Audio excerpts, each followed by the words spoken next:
Everyone asks me about Wauwatosa. They ask me about Brookfield. And look, they're both great suburbs. I've done entire videos on them, so no complaints here. But today we're talking about the suburbs that nobody talks about. And honestly, that's exactly why you should be paying attention. 5 suburbs, ranked. Let's get into it.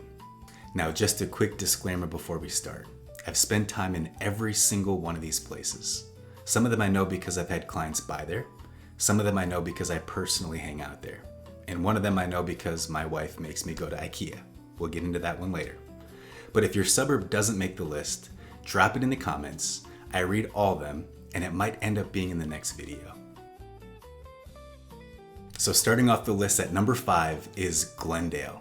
And before anyone in Glendale gets offended, finishing 5th on this list is still a compliment. I'm ranking by how underrated these suburbs are, not by how good they are. Glendale gets a little more attention than the others, so it starts at 5. Stay with me here. It sits just north of Milwaukee, about a half mile from Lake Michigan. The Milwaukee River runs through it. We're talking kayaking, fishing, parks along the water. You got Klesch Park, Estabrook Park. It doesn't feel like a suburb. It feels like someone figured out how to hide a really nice neighborhood in plain sight. And then there's Bayshore Town Center. Great restaurants, good shopping, outdoor feel. It's the kind of place you actually want to spend time on a Saturday afternoon instead of just running errands. From a price standpoint, you're generally looking at the mid $200,000 to low $300,000 depending on what you find.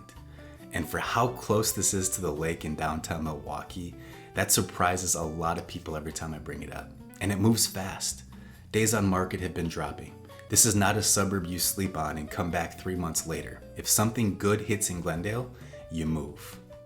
I'll actually be doing a full video dedicated to Glendale very soon because I think it deserves its own breakdown. Subscribe so you don't miss that one. But for now, number 5, Glendale, underrated, worth your attention. And coming in at number 4 is the City of Waukesha. And I want to be specific here. I'm talking about the City of Waukesha, not the county, the actual city, because most people hear Waukesha and just think of the whole region. The city itself is its own thing, and it doesn't get nearly enough credit. Full transparency, most of my detailed knowledge of Waukesha comes from a 90s bar crawl I did there. Highly recommend, but there's actually a lot more going on. Downtown Waukesha has a real personality. The Fox River runs through it. There's a river walk, a farmer's market that runs spring through fall, and live music along Main Street on Friday nights. It's the kind of downtown that makes you think, wait, why don't more people know about this? And here's a fun fact most people don't know. Waukesha is the hometown of Les Paul. Yeah, the guy who invented the solid body electric guitar. There's a museum downtown dedicated to him. So if you've ever played the guitar, or dated someone who thought they were going to be the next big rock star, Waukesha is sacred ground. The median price in the city of Waukesha is right around $400,000. But here's what's interesting. That's the same price point as a lot of the more well-known suburbs nearby, and you're getting more character, more lot, and a downtown with actual personality attached to it. The market is moving fast too. Closed sales are up over 30% year over year. People are starting to figure this one out. So if you haven't looked at the City of Waukesha yet, that might be a mistake. Number 3 is South Milwaukee. Every single time I'm anywhere near South Milwaukee, I stop at a coffee shop called Better Together. Great name, great coffee. I don't know what they're doing differently, but it works. So if you're in the area, go check it out. And then after that, go to the tap room. Wings, tacos, pizza, cold beer. It's the kind of place where you sit down thinking you'll stay for one drink, and suddenly it's the 4th quarter and you've ordered 2 more rounds. It's the perfect Packer bar. You'll understand when you get there. But beyond my personal food and beverage agenda, South Milwaukee is genuinely underrated. It's close to the lake. It has a tight-knit community feel that you just don't find in a lot of suburbs close to Milwaukee. It's not trying to be trendy. It's just a solid, affordable, welcoming place to live. And from a real estate standpoint, this is one of the more affordable entry points in Milwaukee County, with actual quality of life attached to it. Buyers who look here are consistently surprised by what their budget gets them. Close to the lake, good food, good coffee, strong value. South Milwaukee belongs on your radar.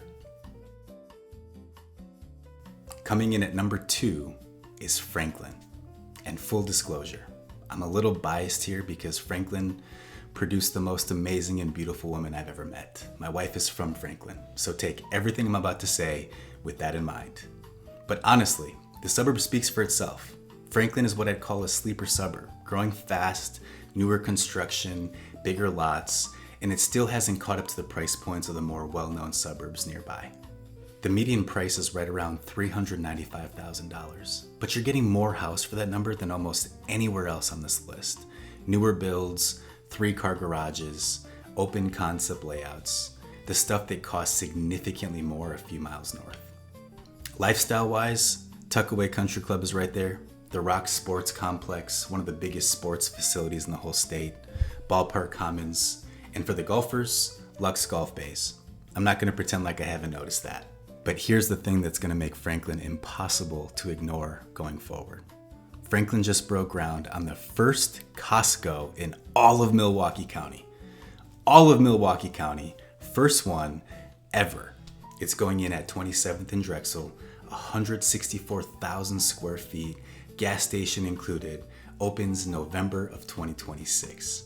So if you've been driving to Menominee Falls or Pleasant Prairie or New Berlin just to get your Costco run in, those days are numbered.